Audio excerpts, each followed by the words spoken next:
Good morning dear student. आप लोग कैसे हो? मैं राजेश कुमार मौर्य आप लोगों का इस रसायन विज्ञान ऑनलाइन क्लास में हार्दिक स्वागत और अभिनंदन करता हूं।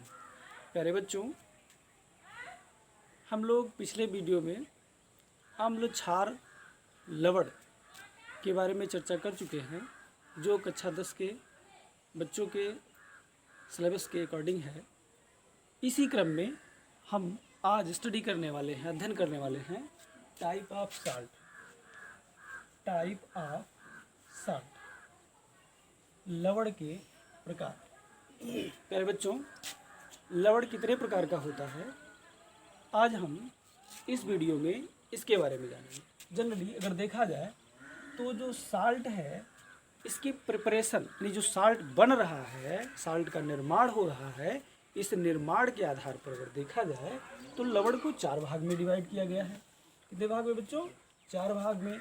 एक पहला जो है वो है सिंपल साल्ट। सिंपल माने सरल हो गया, साल्ट माने लवण हो गया। इसको हिंदी में कहेंगे सरल लवण। दूसरा है डबल साल्ट, जिसे कहा गया दिक लवण। तीसरा है कॉम्प्लेक्स साल्ट, जिसे जटिल लवण कहा गया। और चौथा है मिक्स्ड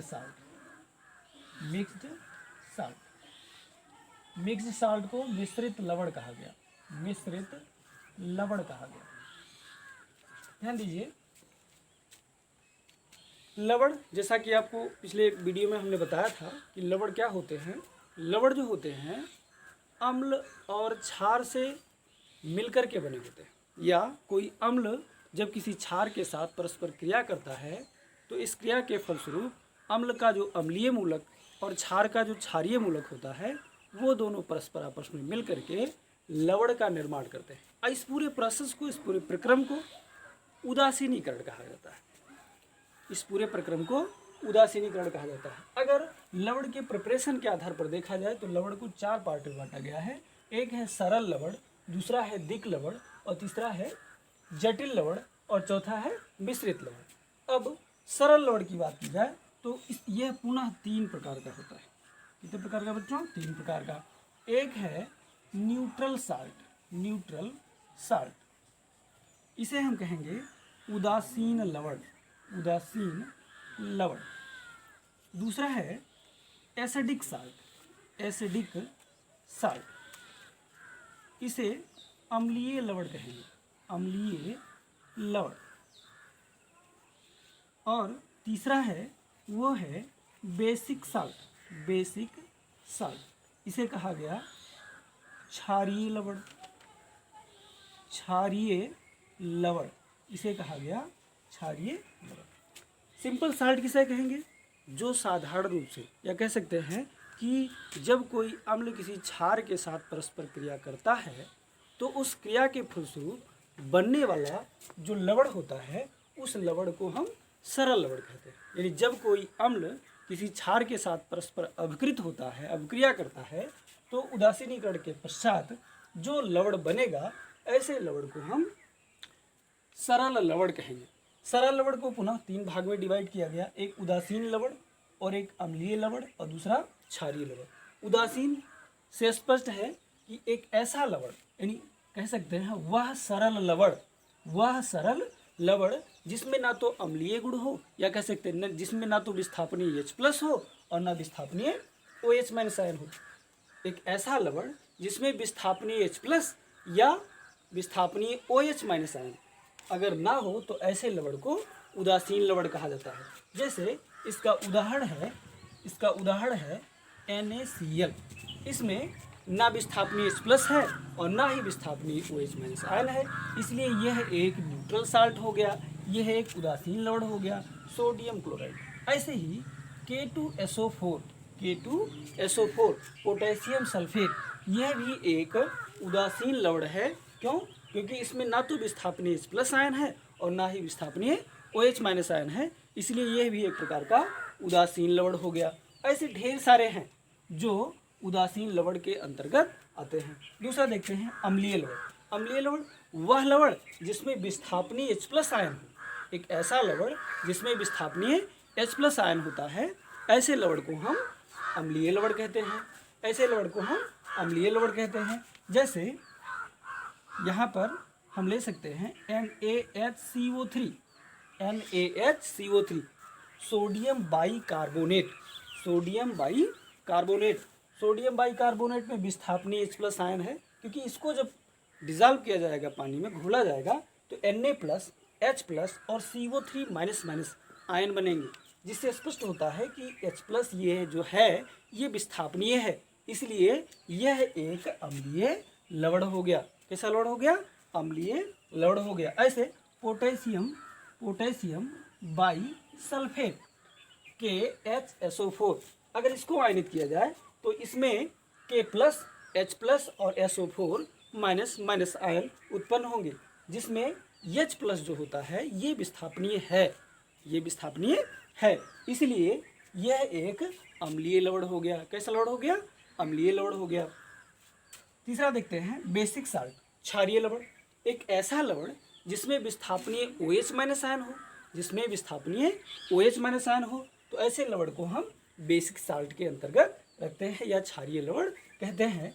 जैसे zinc hydroxy bromide, ZnOH-Br, zinc hydroxy bromide. अगर इसको डिजॉल्व किया जाए, घोला जाए, तो Zn2+ OH- और Br-, ये 3 आयन मिलेंगे।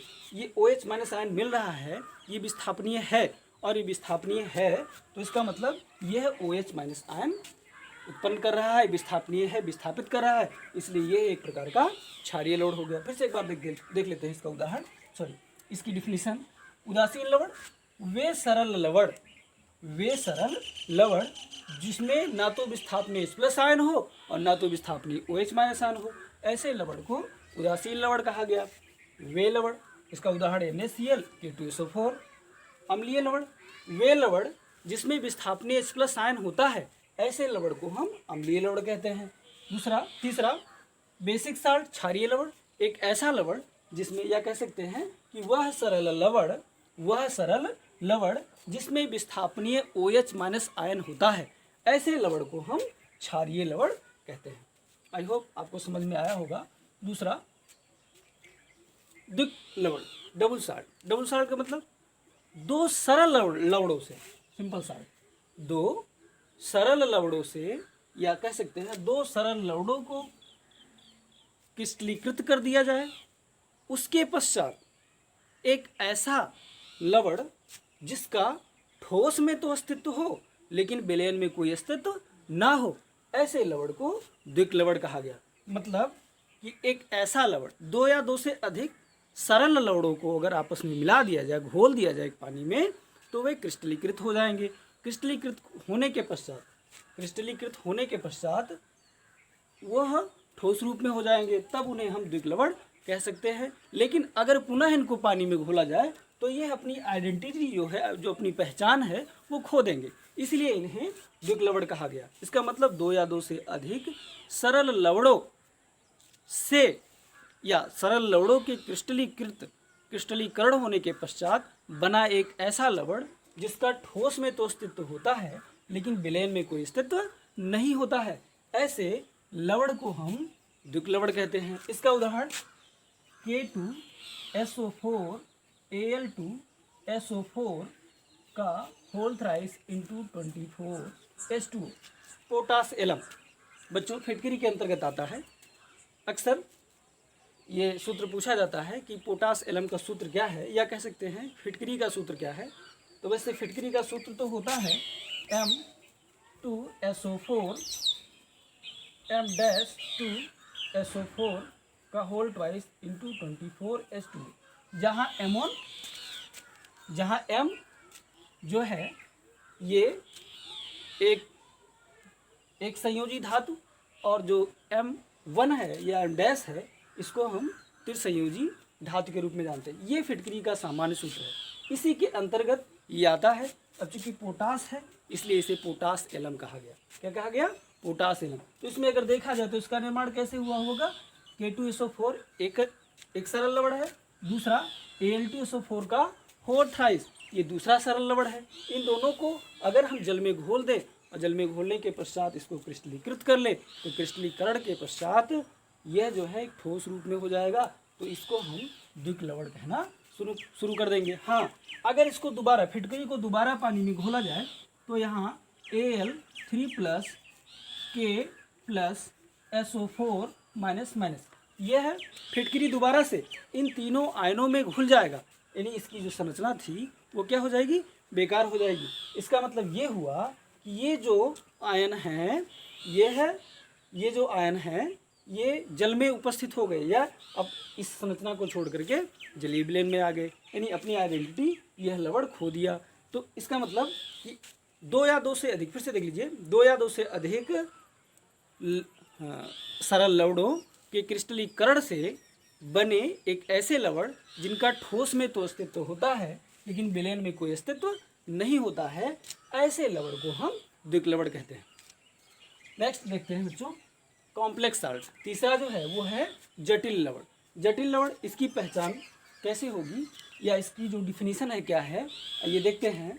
जटिल लवण यह भी 2 या 2 से अधिक सरल लवणों और उदासीन अणुओं के क्रिस्टलीकरण के पश्चात बना एक ऐसा लवण जो ठोस में भी और विलयन में भी अपना अस्तित्व बरकरार किए रहता है, यानी जिसका ठोस में भी और विलयन में भी स्वतंत्र अस्तित्व होता है, ऐसे लवण को हम जटिल लवण कहते हैं।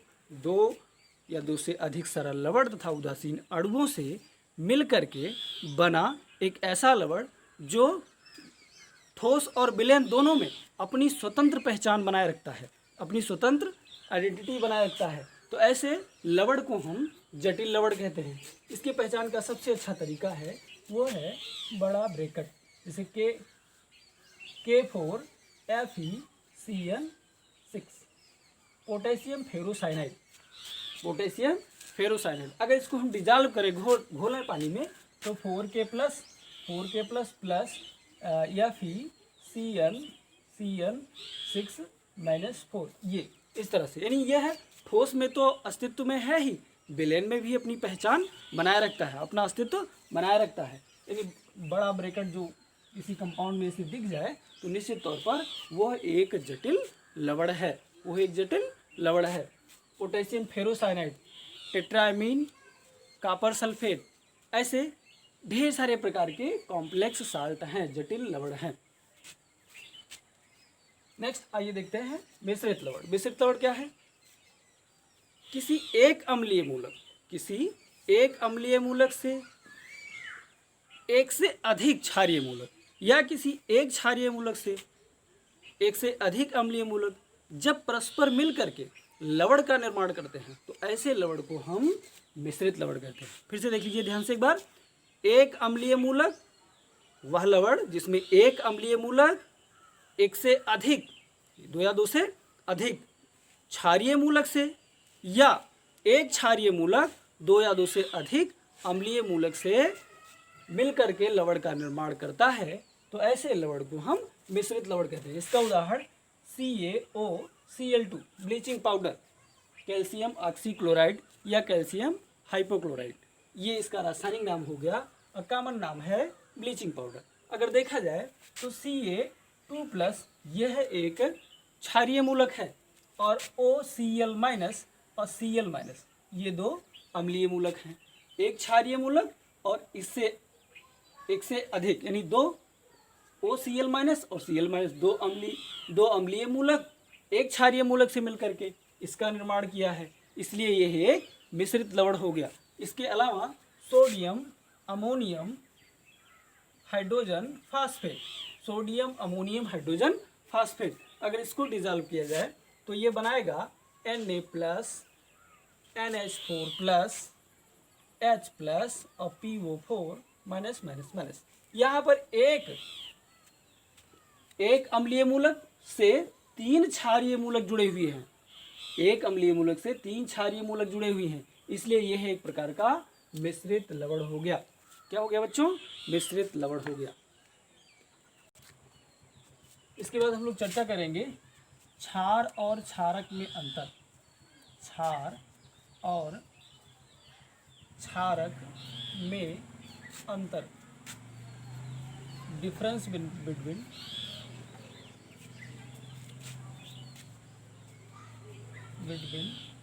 Base and alkali. Difference between base and alkali, क्षार और क्षारक में क्या अंतर होता है? देखिए बच्चों, बेस को वास्तव में भस्म कहते हैं और एल्कलाइन का मतलब होता है क्षारक। एल्कलाइन का मतलब होता है क्षारक। देखें, क्षारक में एक विशेष गुण होता है कि क्षारक की जो क्वालिटी होती है, गुणवत्ता होता है, ये OH माइनस आयन प्रोड्यूस करता है, उत्पन्न करता है, जबकि जो भस्म है वह कोई ज़रूरी नहीं है कि वह OH माइनस आयन उत्पन्न करे तो ही वह क्षार हो। फिर से देख लीजिए, एक उदाहरण के द्वारा हम लोग देख लेते हैं। जैसे NH4OH है या NaOH है, अगर इसको डिज़ोल्व किया जाए पानी में तो NH4OH बनाएगा NH4 प्लस और OH माइनस। यहाँ अगर इसको देखा जाए तो ये बन गया Na plus plus OH minus. यह प्रोड्यूस कर रहा है क्या? OH माइनस आयन, इसलिए यह क्षारक है। ऐसा नहीं है कि क्षार नहीं है, क्षार भी है, लेकिन एक विशेष उपाधि दे दी गई है और वो है क्षारक। जबकि जो क्षार या भस्म होते हैं वह OH माइनस आयन प्रोड्यूस नहीं करते हैं। उदाहरण के तौर पर जैसे NH3 है, अब ये अगर डिज़ोल्व होगा, घुलेगा, तो कोई चांस नहीं, या इसमें OH माइनस है नहीं, इसमें OH माइनस है नहीं, तो यह क्षारक नहीं हो सकता, केवल ये क्या है? क्षार है। या CO कैल्शियम ऑक्साइड, यह क्षार है लेकिन क्षारक नहीं है। क्यों? क्योंकि इसमें विस्थापनीय OH माइनस आयन नहीं है। इसका मतलब क्षारक किसे कहेंगे? वे क्षार जिसमें OH माइनस आयन उपस्थित हो उसे हम क्षारक कहेंगे, जबकि जो क्षार है उसमें OH माइनस आयन है तो भी ठीक है और क्षारीय गुण है तो भी ठीक है। इसका मतलब इससे एक कंक्लूजन निकल के आया कि सभी जो क्षारक होते हैं, सभी जो क्षारक होते हैं क्षार होते हैं, लेकिन सभी जो क्षारक होते हैं, सभी क्षारक क्षार होते हैं, किंतु सभी जो क्षार हैं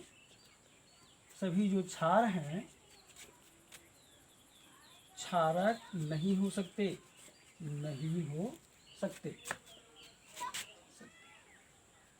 सभी क्षारक क्षार हैं, ये भी क्षार है, ये भी क्षार है, लेकिन क्षार होते हैं, किंतु सभी क्षार हैं वह क्षारक नहीं। क्षारक केवल यही होगा, यह क्षारक नहीं होगा। तो ये अंतर दोनों में है, क्षार और क्षारक में, या कह सकते हैं भस्म और क्षारक में। क्या है? क्षारक में विस्थापनीय OH माइनस आयन है, जबकि क्षार में हो भी सकता है और नहीं भी हो सकता है। इसके अतिरिक्त एक शब्द और आता है, वह है उदासीनीकरण, न्यूट्रलाइजेशन।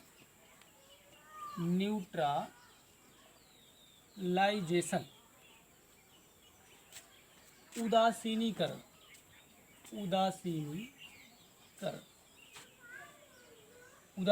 क्या है?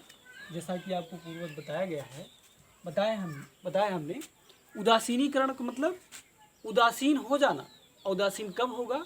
जब कोई अम्ल किसी क्षार के साथ या कोई पॉजिटिव चार्ज नेगेटिव चार्ज के साथ मिक्सअप हो जाए, मिल जाए, तो वहाँ प्रोसेस हो जाता है न्यूट्रल, उदासीनीकरण हो जाता है।